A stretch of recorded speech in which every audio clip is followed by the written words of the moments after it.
kehilangan posisinya di dalam negeri. Beda kalau misalnya kalau presiden sampai atau penggantinya ini mengambil posisi yang berbeda, itu akan merugikan paslon nomor 2. Tetapi yang perlu dicatat di sini, Mahfud mengatakan bahwa impeachment itu sesuatu yang legitimate, dan kemudian PDIP berada di luar, itu menjadi oposisi, kemungkinan pada pilpres yang berikut, 5 tahun berikutnya, kalau Prabowo, kalau menang, gue dapat apa gitu? Berapa kursi yang lu mau ngasih sama gue? Jadi ini transaksi lagi nih. Oh, ini transaksional ini.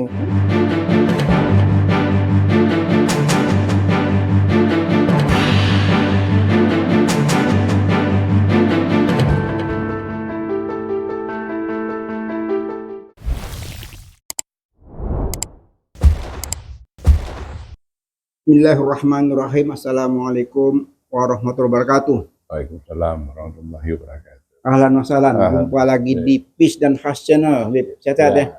Keren. Masya Allah. Dengan penampilan baru ya? Iya.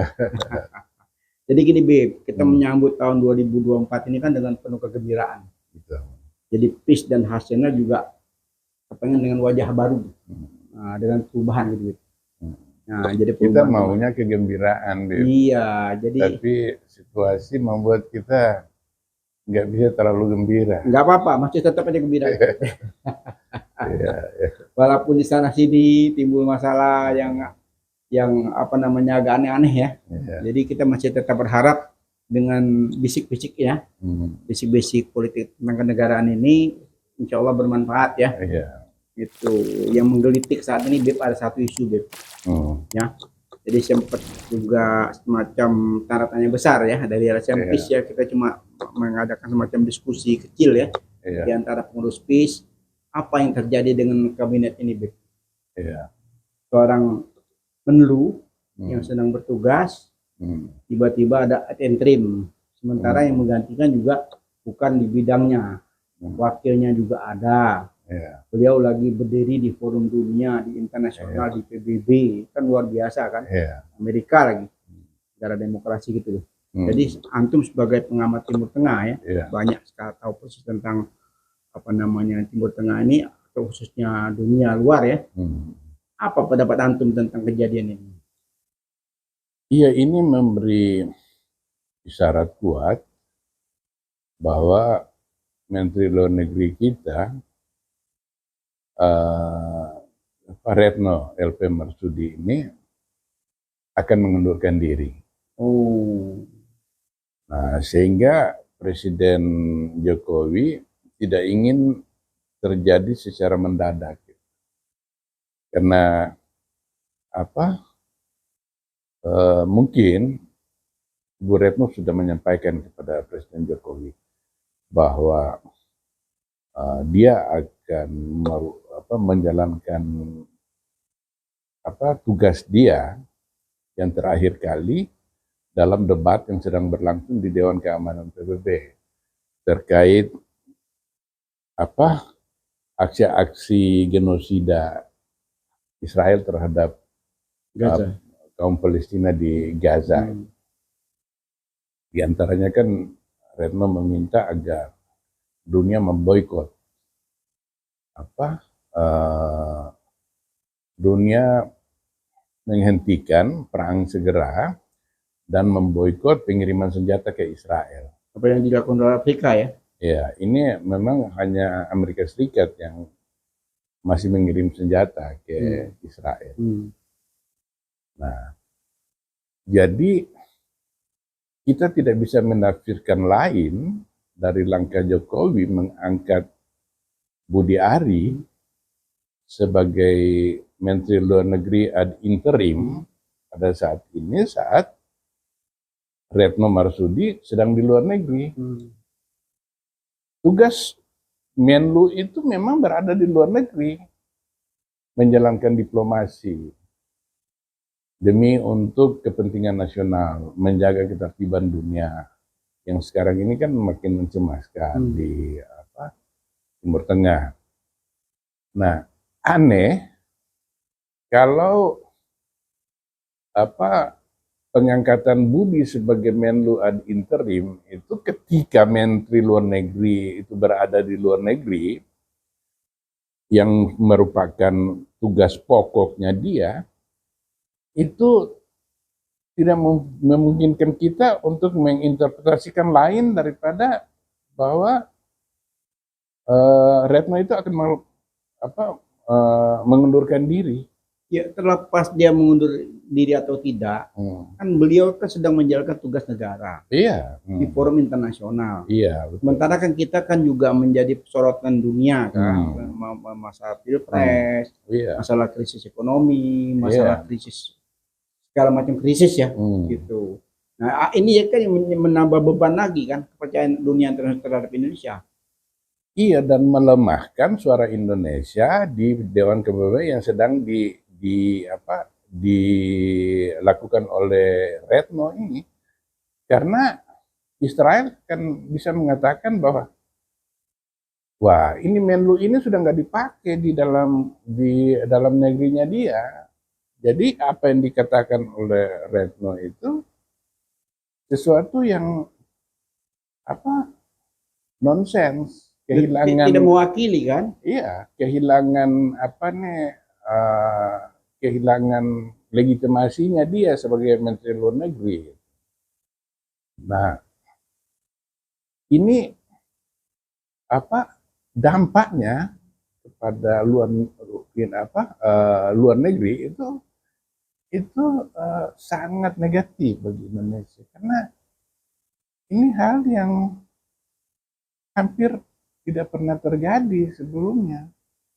Sudah ada belum reaksi dari dunia internasional tentang kejadian ini? Saya ikuti pemberitaan ini sejauh ini sampai tadi pagi itu belum ada tanggapan dari negara-negara asing. Tapi kita tahu bahwa apa yang dilakukan Jokowi itu di saat Menlu itu berada di pusat pemberitaan dunia di New York, lagi berdebat, sehingga mau tidak mau itu para media di sana dari seluruh dunia itu akan mengaitkan posisi Menlu Indonesia dengan Menlu ad interim ini di dalam negeri. Sehingga suara yang dibawa oleh Retno itu kehilangan gigitannya gitu. Orang bisa melihat bahwa ini Menlu yang berbicara ini atas nama bangsanya sudah kehilangan posisinya di dalam negeri. Beda kalau misalnya yang pergi itu misalnya menteri apa saja lah ada di, seperti siapa dulu si Menteri Pertanian itu Syahrul Yassin Limpo. Waktu itu kan dia ada di Italia ketika KPK menyatakan bahwa dia terlibat korupsi dan mau ditangkap, dan kemudian dia menghilang. Nah, itu wajar aja karena dia bukan Menlu yang tugasnya ini, dia hanya berbicara mengenai kerjasama pertanian dengan Italia Tapi ini Menteri Luar Negeri kita memang tempatnya di luar negeri. Jadi aneh bahwa ketika Menlu sedang menjalankan tugasnya di luar negeri, lalu pemerintah mengangkat orang yang pengganti sementara, ad interim sementara, mengangkat yang tidak mempunyai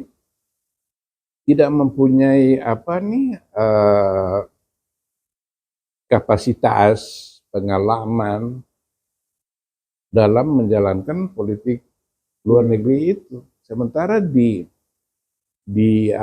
Kemenlu itu, Kementerian Luar Negeri itu banyak sekali diplomat karir di sana, Jadi yang kalau- jago-jago, yang Jadi kalau itu sayang hebat-hebat. sekali Beb ya, sayang sekali ya, karena kita Iya. belum lama kan di G20 kemarin kan berhasil ya, Iya, menjadi semacam apa namanya keberhasilan yang luar biasa ya, betul. spektakuler ya. Hmm. Nah, tapi dengan kejadian ini tuh menurunkan ya. Iya, menurunkan, dan orang Jokowi nggak menyadari bahwa ini jadi tertawaan dunia. Bagaimana mungkin seorang menteri luar negeri sedang bertugas di satu negara, lalu di dalam negerinya dia angkat satu menlu ad interim sementara. Orang nggak bisa menilai lain. Ini bisa nggak termasuk pelanggaran Beb? Pelanggaran konstitusi? Enggak, karena menurut konstitusi itu kan semua menteri itu kan pembantu presiden.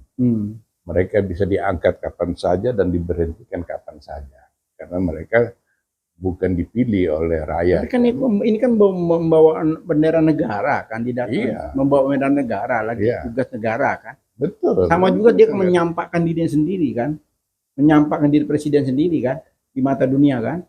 Iya, ini kan sesuatu yang pertimbangan pragmatis di dalam negeri Indonesia sendiri, dengan mengorbankan marwah Itu yang negara itu yang saya maksud di itu. Di depan dunia internasional. Apakah mungkin nggak ada semacam lobby Yahudi ya? Karena ini kan Retno ini kan lagi kenceng-kencengnya untuk apa namanya tentang usaha beliau itu terhadap apa namanya Israel ini kan begitu keras. Bisa nggak ada semacam tekanan-tekanan politik luar negeri yang terhadap Indonesia sehingga presiden kita mengambil langkah-langkah seperti itu? Kalau kita curiga bisa aja, bisa kita mencurigai. Tapi curigaan kita mungkin kurang berdasar, karena yang dijalankan Retno itu merupakan politik proaktif yang sejak Soekarno itu dijalankan, yaitu politik pro-Palestina.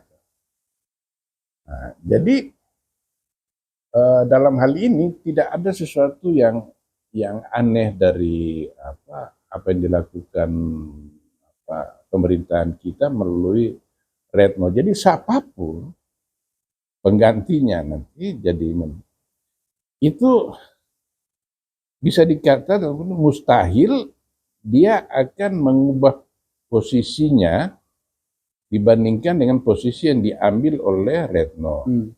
Nah, Retno itu kan pembantu presiden. Iya. Jadi ketika dia bertugas di luar negeri, dia membawa misi dari presiden, dari negara. Presiden kita kan kepala pemerintahan sekaligus kepala negara. Jadi siapapun yang mengganti Retno, dia tidak akan keluar dari itu. Apalagi saat ini secara sosial politik ya, itu tidak mungkin presiden yang sekarang ini sedang cawe-cawe dalam pilpres itu mengambil posisi yang berseberangan dengan opini publik. Kecemasan publik, kemarahan publik terhadap tindakan Israel terhadap orang Palestina itu sudah demikian dahsyatnya, sehingga tidak mungkin presiden itu akan mengambil posisi yang berseberangan dengan opini publik, terutama menghadapi pilpres mendatang. Nah, kita tahu bahwa bahkan Prabowo sekalipun sekarang ini itu rajin menyatakan dukungan kepada Palestina. Nah, kalau presiden sampai atau penggantinya ini mengambil posisi yang berbeda, itu akan merugikan paslon nomor 2. Ya kan kalau kita melihat ini kan setidaknya kan masih waktu kan hanya beberapa hari ya. Ya. Kan di luar kan kalau nggak salah kan sekitar hitungan hari kan, bukan lama kan. Nah, kenapa sih nggak ada semacam jeda waktu gitu loh. Kan ini kan masalah harga diri juga kan, harga diri bangsa kita kan. Iya. Sebagai Menlu itu kan apa namanya sebagai apa namanya petugas resmi, Iya. ya kan menteri yang Hmm. resmi sedang Iya. menjabat sudah sukses luar biasa. Iya. Nah, apakah mungkin sudah pecah kongsi dengan Jokowi sehingga timbul Iya, seperti jadi ini? begini, saya mau katakan tadi, sikap Retno ini tidak bisa dilepaskan dari apa yang dikatakan oleh Faisal Basri Mm-mm. beberapa hari lalu, Mm. bahwa akan ada sekitar 15 menteri, Mm-mm. atau 17, 15, itu yang akan mengundurkan diri Mm-mm. sebelum Pilpres. Ya. Nah, di antaranya disebut Mahfud dan Retno Marsudi. Oh, Retno juga sebut. Iya, dia sebut. Oh. Nah, karena menurut Faisal itu menteri teknokrat Mm-mm. itu tidak bisa mentolerir pelanggaran etika dari Oh. presiden. Jadi yang disebut misalnya seperti apa nih Mahfud MD, Mahfud kan bicara kemarin itu bahwa sebenarnya dia sudah niat mundur jauh hari gitu. Ketika dia dicapreskan dia sudah harus mundur karena dia tidak mau terlihat konflik of interest. Dia sementara apa menteri tapi dia berkampanye gitu. Nah, tapi kemudian dia ingin memberi contoh setelah melihat bahwa menteri-menteri, menurut Mahfud, menteri-menteri yang tidak ada urusannya dengan partai politik pun sudah bergabung menjadi tim-tim sukses di berbagai ini. Nah, menurut Mahfud ini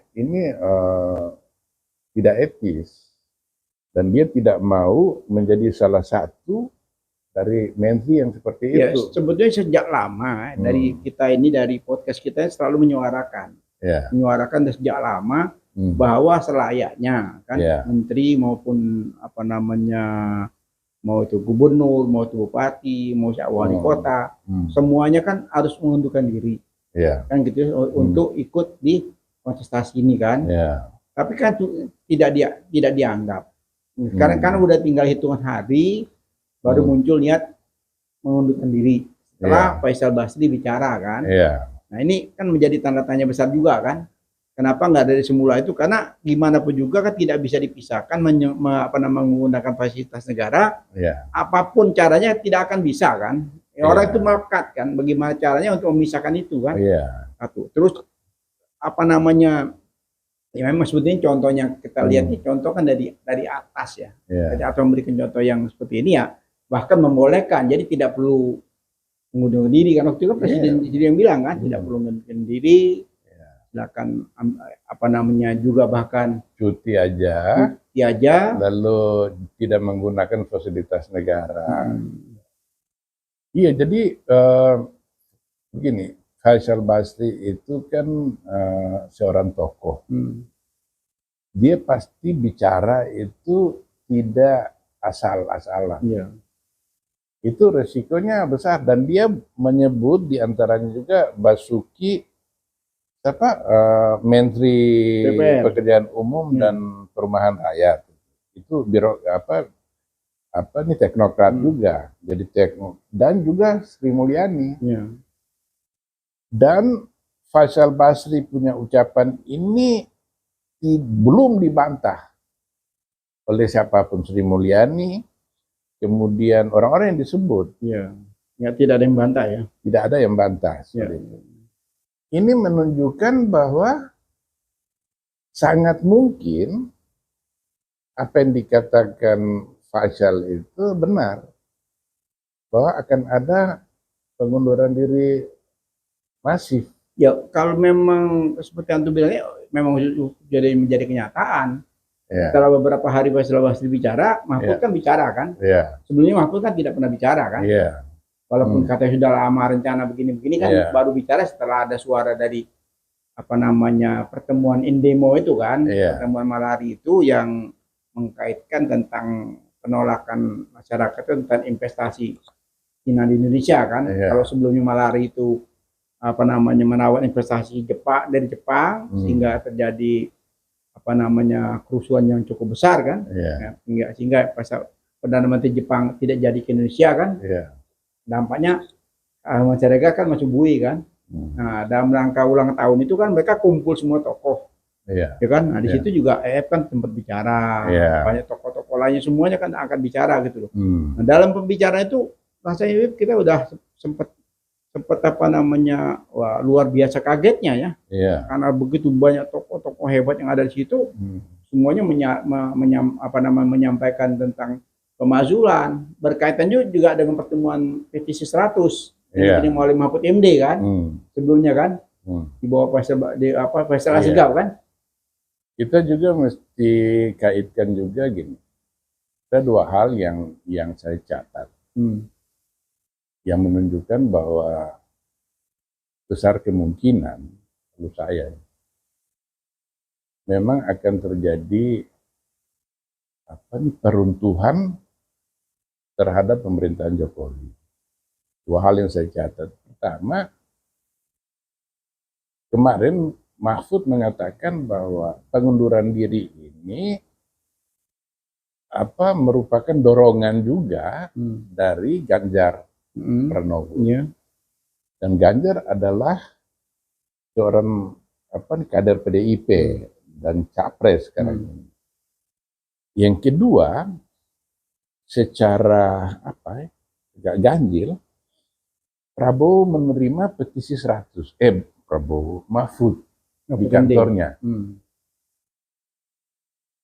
Iya, memang ini Mahfud menyatakan bahwa mereka salah alamat, bukan dia. Tetapi yang perlu dicatat di sini, Mahfud mengatakan bahwa impeachment itu sesuatu yang legitimate, yang disediakan oleh undang-undang kita. Jadi proses itu harus dilakukan di DPR. Meskipun dia bilang itu akan makan waktu lama. Nah, kalau dia tidak ada motif dari pernyataannya dia, itu mestinya ketika petisi 100 itu datang Faisal Asgaf, Marwan Utubara, Rahma Sarita, dia terus langsung bilang, sorry, kalian salah alamat, bukan saya di sini yang betul. Tapi Mahfud membuka jalan, meskipun dia tahu bahwa proses politik itu tidak bisa melalui Menko Polhukam. Itu bukan tugasnya dia gitu. Nah, jadi saya melihat dengan pernyataan dari Ganjar Pranowo, Mahfud sendiri bahwa Ganjar mendorong, maka memang kemungkinan terjadinya pengunduran diri itu untuk tujuannya meruntuhkan legitimasi Jokowi bisa terjadi dalam beberapa hari mendatang karena ada presidennya. Presiden itu yaitu tahun 98 tuh. Ketika Ganjar memobilisasi menteri-menteri, ada 14 menteri mundur dan langsung secara presiden kehilangan legal standing dan moral standing ketika itu. Jadi tidak ada pilihan lain bagi Soeharto kecuali mengundurkan diri. Nah, kita tahu bahwa Sri Mulyani yang salah satunya juga disebut oleh Faisal Basri, selain dia adalah teknokrat, orang teknokrat itu orang yang tidak bisa mentolerir keilmuannya dia gitu. Dia pembantu presiden diakui, tapi dia tidak mau disuruh-suruh oleh presiden atau dia tidak akan mentolerir pelanggaran-pelanggaran yang menurut mereka itu pelanggaran etis atau pelanggaran undang-undang. Nah, betul bahwa Sri Mulyani ini bukanlah kader PDIP, tapi dia adalah keluarga PDIP. Orang tuanya Sri Mulyani itu adalah apa nih pendukung PDIP. Jadi Sri Mulyani ini kita harus letakkan dia dalam sorotan politik. Ya, Oke. ya, ya. Nah, jadi apa indikasi-indikasi bahwa akan bahwa 15 menteri itu akan mundur sangat mungkin dengan apa perkiraan saya. Mahfud dan Retno itu akan mendahului kemungkinan. Ya, memang kalau kita melihat pertemuan waktu saat ulang tahun Ya, PDIP, ya, ya waktu ulang tahun itu kan kita melihat sendiri Bu Megawati kan dengan terang benderang ya, ya, dengan tajam dan keras ya pernyataan beliau itu kan. ya, Artinya mengkritisi presiden ya. ya. Lalu katakan bahwa jangan lupa daratan kan gitu kan. Nah, itu dia sebutkan juga ya, kalau nggak salah ada nama di situ, ada juga apa namanya Seskap juga ada, Yasona Lawli ada, hampir seluruh menteri yang ada dari PDIP kan hadir di forum itu ya. Nah, tapi situ kan memang dari Jokowi sendiri dan keluarga tidak ada yang hadir kan, absen sama sekali dari keluarga besar Jokowi ya. Kalau Jokowi oke, mungkin dia lagi memang di luar lagi, tapi kan keluarga besarnya kan masih ada tuh. Pada saat ulang tahun tuh bisa saja kan mewakili entah Gibran atau siapapun juga kan. Kalau memang hubungan itu kan masih sedikit ada harapan, ya katakan masih ada kedekatan ya, bisa aja kan. Tapi ini kan tidak terlihat kan. Nah, memang di forum itu sangat keras sekali pembicaraan tentang lupa daratan tadi gitu. Menurut antum apa yang mau disampaikan oleh Megawati yang sempat antum bilang sebagai ya Megawati ketemu tidak bernyali gitu. Ada dua hal yang jadi taruhan bagi Megawati yang bisa kita nilai sebagai keniscayaan PDIP untuk menjatuhkan Jokowi. Karena taruhan besar dari PDIP ada dua. Yang pertama, ini pilpres, mungkin ini pilpres terakhir bagi Megawati. Betul. Sementara sudah lama dia berjuang untuk suksesi terhadap dirinya, yaitu Puan Maharani. Betul.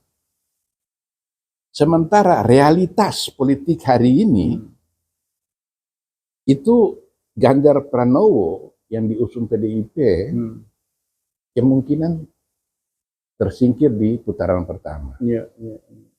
Kalau lihat dari hasil survei ya. Iya. Kalau itu terjadi dan kemudian PDIP berada di luar, itu menjadi oposisi, kemungkinan pada pilpres yang berikut, 5 tahun berikut, Megawati mungkin kalau dia masih hidup, dia sudah sangat uzur, dia sudah nggak berperan. 77 tambah 5 tahun berarti kan sudah 82 kan. Iya. Nah, itu taruhannya besar sekali bagi Megawati kalau Puan tidak menjadi apa-apa. PDIP tidak dukung di pemerintahan. Itu sebabnya kemarin saya baca dari pihak PDIP menyatakan bahwa kami tidak menutup pintu untuk komunikasi dengan Presiden Jokowi. Karena ada pemberitaan yang bisa dipercaya, itu Jokowi meminta beberapa presidennya untuk memediasi dia dengan Megawati. Menterinya maksudnya? Iya, menteri-menterinya, tapi tidak ada yang berhasil. Jokowi bahkan menawarkan Menko bagi PDIP. Nah, tapi ini bukan pernyataan dari Megawati. Megawati tetap diam, tapi berita di luar itu Megawati tidak bersedia untuk buka kontak. Tapi kemarin itu PDI menyatakan bahwa mereka membuka pintu untuk komunikasi dengan Jokowi. Nah, bisa jadi ini adalah strategi Megawati dalam menghadapi Pilpres berikut, karena pada saat bersamaan Prabowo juga menghubungi Megawati. Karena hitung-hitungan politik itu Prabowo tidak mungkin menang putaran pertama, sehingga dia harus maju di putaran kedua. Nah, tanpa dukungan dari kubu Megawati dan kubu Ganjar Pranowo ini, itu besar kemungkinan Anies Muhaimin akan menang pertarungan di putaran kedua. Jadi Prabowo berusaha mengontak Megawati untuk bagaimana membuat koalisi di putaran kedua. Kalau nanti Anies yang masuk di putaran kedua. Nah, Megawati punya daya tawar sekarang ini kuat terhadap Jokowi, juga terhadap Prabowo. Nah, ini juga dia mau mengangkat daya tawarnya dia terhadap pihak Anies. Karena ada kontak-kontak, mereka sudah berkomunikasi antara kubu Anies dan kubu Ganjar. Betul. Bahwa kerjasama mereka nanti itu kalau Anies Muhaimin yang masuk ke putaran kedua, kubu Ganjar akan mendukung. Lalu kalau Ganjar Mahfud yang masuk putaran kedua, kubu Anies akan dukung. Dan Megawati kepingin hal ini diumumkan. Tapi pihak kubu Anies nggak mau. Karena dia takut PDIP ini sudah menjadi alergi bagi sebagian kaum muslim yang merupakan pendukung Anies juga. Sehingga kalau sekarang koalisi mereka, persetujuan mereka itu dibuka, bukan tidak mungkin pendukung Anies yang sudah mantap sekarang ini lari. Nah, dengan membuka komunikasi dengan seluruh pihak, Megawati menunggu siapa yang menawarkan lebih banyak. Iya kan? Misalnya kalau Prabowo, kalau lu menang, gue dapat apa gitu? Berapa kursi yang lu mau ngasih sama gue? Jadi ini transaksi lagi nih. Oh, ini transaksional ini. Ini transaksional ini. Ini ya. Nah, itu tadi taruhannya kalau Ganjar itu nggak masuk dan kemudian PDIP tidak masuk di pemerintahan. Ya kan, dia jadi oposisi. Nah, yang kedua, nasib dari PDIP itu sendiri. Karena PDIP ini kan merupakan partai dari fusi beberapa partai. Partai Kristen Indonesia, Parkindo, Partai Katolik, Murba, PNI. Dan yang merekatkan mereka bukan karena ideologi, tapi karena pertimbangan pragmatis. Terah Soekarno ini masih sangat berpengaruh. Sehingga mereka berhimpun di dalam PDIP lebih memungkinkan partai-partai kecil ini yang dulu itu suaranya sangat kecil, itu bisa masuk ke pemerintahan melalui partai, melalui PDIP. Sementara kalau PDIP, ini Ganjar bisa dikatakan sudah tersingkirlah di putaran kedua itu akan tersingkir.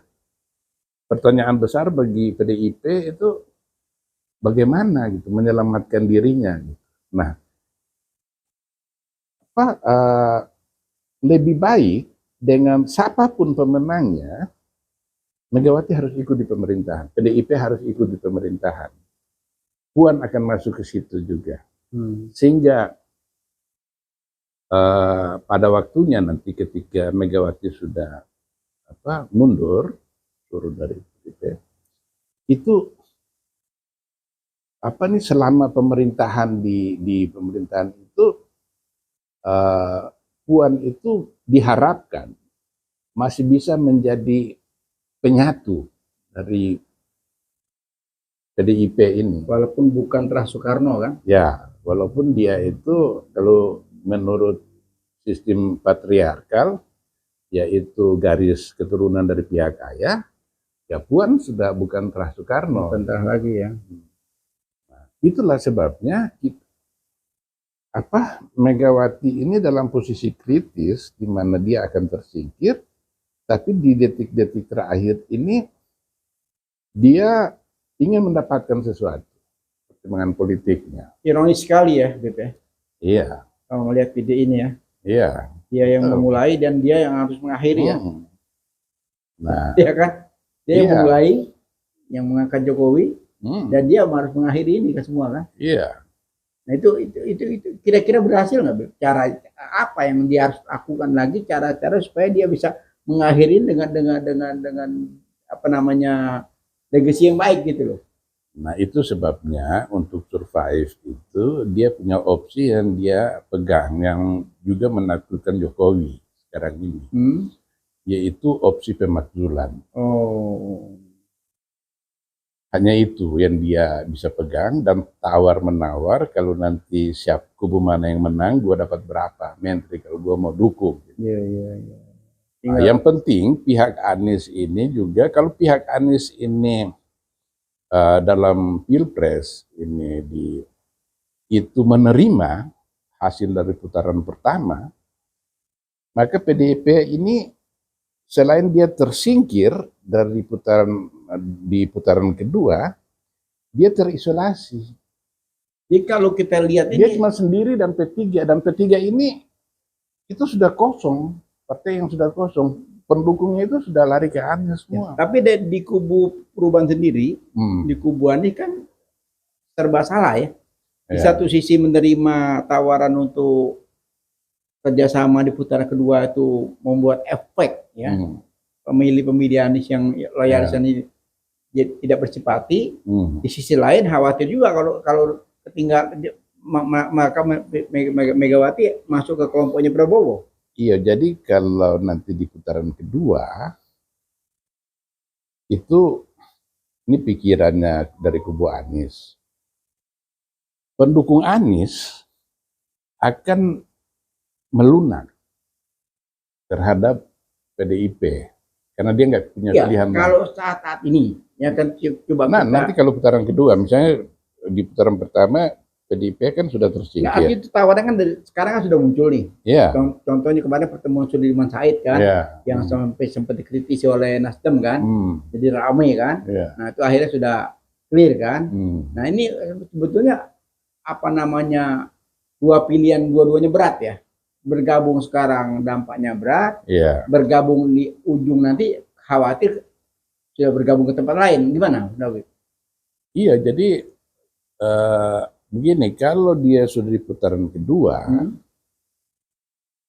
itu kan pemilih Anies sudah nggak mau dalam posisi yang nggak siap kalah. Ya, maksudnya saya gini, sekarang ini kan ada tawaran, semacam tawaran kan, dari PDI. Kan dia kan juga perlu kepastian kan, mau berteman dengan siapa, mau berkoalisi dengan siapa, kan gitu kan.